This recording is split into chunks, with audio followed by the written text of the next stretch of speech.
She told me he stayed over because he was too drunk to get home. No need to be jealous, she said. I replied, I trust you. Then I opened my laptop and pulled up her security camera footage. Before I even pressed play, she was yelling. Ever installed security cameras for your partner only to have them unravel your relationship? No? Just me, then? Let me share how setting up a Ring doorbell and a few Blink cameras triggered the most dramatic breakup I've ever experienced. I'm Leo, 34, a residential security specialist. It's a legitimate job. I design tailored security setups for homes and small businesses. Cameras, alarms, smart locks, the whole package. I've been at it for 8 years, building a solid client base through referrals and reputation. It's not the most glamorous career, but it keeps the bills paid and then some. I met Tara 2 years ago at a friend's backyard cookout. She just purchased her first condo and was vocal about her anxiety over living alone in the city. My friend nudged her toward me, and I handed her my business card. What started as a professional interaction turned into coffee, then dinner, and, well, you know how it goes. 6 months later, we were a couple. By our 1-year mark, we were discussing the idea of moving in together someday. We kept our own places but exchanged keys and spent most nights together, usually at her condo since it was closer to our downtown workplaces. Early on, as a gesture, I installed a full security system in her condo. A doorbell camera, 3 indoor cameras covering the living room, kitchen, and hallway, plus a smart lock. Per my standard client protocol, I set up separate admin and user accounts. Tara got admin access on her phone, and I kept user access on mine for emergencies, with her explicit written permission. I'm meticulous about documenting these things, even with someone I'm dating. We agreed to revisit the setup every 6 months, and she always confirmed she was fine with it. The cameras were motion-activated, storing footage in the cloud for 30 days. I walked her through how the system worked, how to view or delete recordings, and what was captured. We rarely checked the footage unless a package arrived or she heard a strange noise. The system was mainly for her peace of mind. I never accessed the cameras remotely when she was home. That'd cross into creepy territory, and I'm not that person. Fast forward to 3 weeks ago. I was back from a 4-day work trip to Phoenix, setting up a system for a client's vacation home. It was a great job, but the September desert heat was brutal and I was wiped out. My flight was due at 1:30 a.m., but thanks to tailwinds, it landed at midnight. I took an Uber to Tara's, texting her when I was about 10 minutes out. No reply.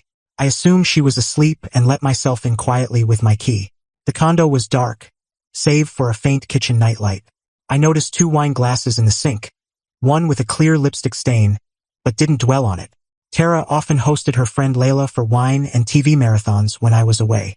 I slipped into the bedroom, careful not to disturb her. In the dim light, I could see Tara under the covers. I set my bag down and went to the bathroom to brush my teeth. That's when I saw it. A men's toiletry kit on the counter. Not mine. My pulse spiked. I returned to the bedroom, switched on my phone's flashlight, and kept it low.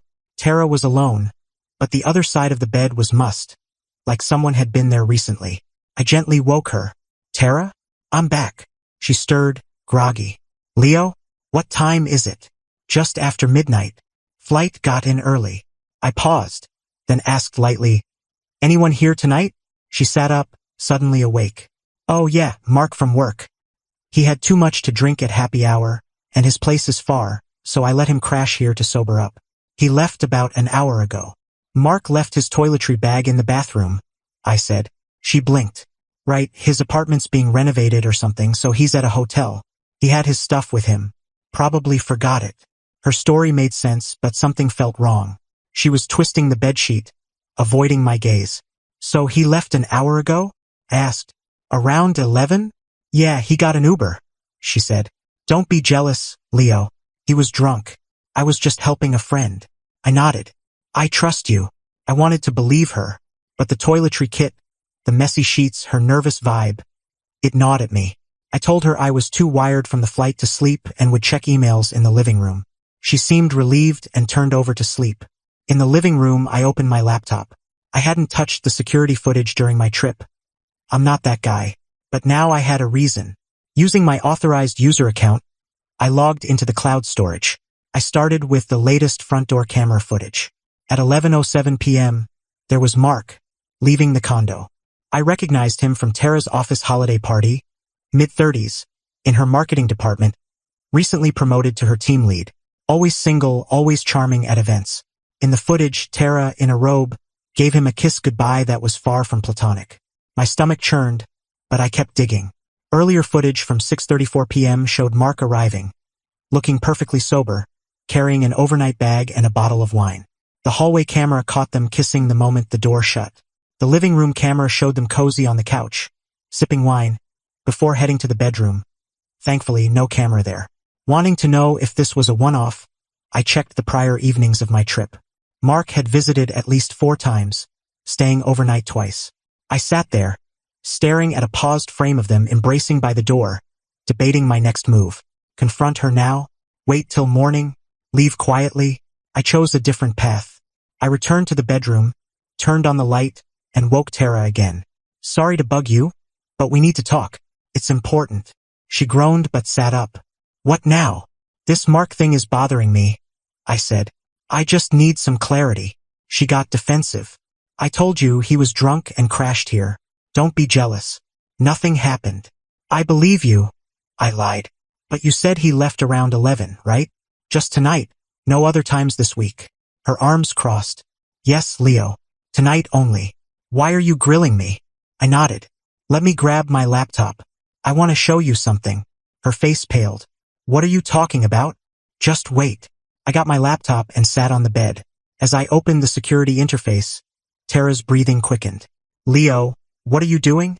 I hadn't played anything yet, but the video thumbnails were visible. She lost it. You've been spying on me? What's wrong with you? That's a total violation. I wasn't spying, I said evenly. I never checked the cameras while I was gone. I only looked tonight because things didn't add up. Those cameras were for safety, not for watching me, she shouted, now pacing in her pajamas. You're right, they're for safety. And they showed me my girlfriend's been cheating with her coworker. I turned the laptop to show a clear shot of her and Mark kissing at 6:37 p.m. He was drunk at 6:30?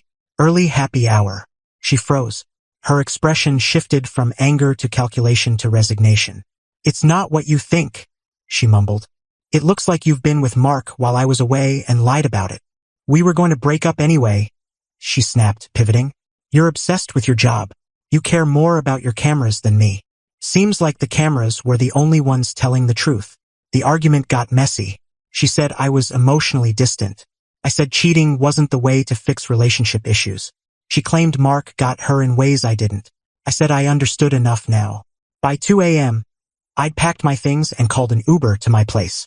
Before leaving, I revoked my access to her security system, not out of spite but professionalism. I didn't want accusations of post-breakup spying. The next day, Tara flooded my phone with angry and apologetic texts. I replied once, asking her to mail my remaining stuff, then blocked her. What I didn't see coming was the professional fallout. Tara and I had mutual friends, including Jake, who worked at her company. 3 days later, he called. Man, you need to hear this. Tara was telling everyone at work I'd installed hidden cameras to monitor her, framing me as a controlling creep. This could hurt my business, which thrives on trust and referrals. She's not mentioning the cheating part, Jake said, or that she knew about the cameras for over a year. I thanked him and called my lawyer. She confirmed I'd done nothing wrong. The cameras were installed with consent in common areas, but advised me to counter the narrative to protect my livelihood. So, I did something I never imagined.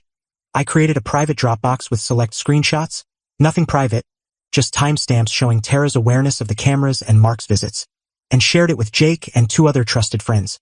I don't want to humiliate Tara, I told them.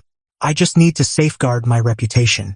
If anyone asks, confirm the system was installed with her consent. Within a week, the office gossip shifted. I heard Mark was moved to another department after an HR talk about workplace relationships. Tara stopped spreading her story. A month later, I ran into Layla, Tara's friend, at a coffee shop. I tried to slip by, but she stopped me. For what it's worth, she said. I told Tara she screwed up, both with Mark and how she treated you. Thanks, I guess. She wasn't always a liar, Layla added. It started small, avoiding conflict, then snowballed when she didn't want to face issues. I shrugged. Not my issue anymore. No, it's not, she said. But not everyone bought her version of events. As I turned to go, Layla added, unsolicited advice? Keep security access separate next time. And maybe don't date clients. I chuckled. Already changed my policies. 6 months later, my business is thriving. The reputational hit never fully materialized. Thankfully. I'm dating casually, taking it slow. I've updated my client contracts to clarify privacy and access terms. The irony? The security system I installed to protect Tara ended up protecting me from staying with someone who could lie so easily. Sometimes, security isn't just about locking out threats. It's about seeing people's true colors when they think no one's looking. As for client systems, I now limit my access to the installation phase, then hand over full control. It's cleaner that way. I'm in the security business, but the biggest lesson I've learned is to protect trust. Once it's gone, no camera can bring it back.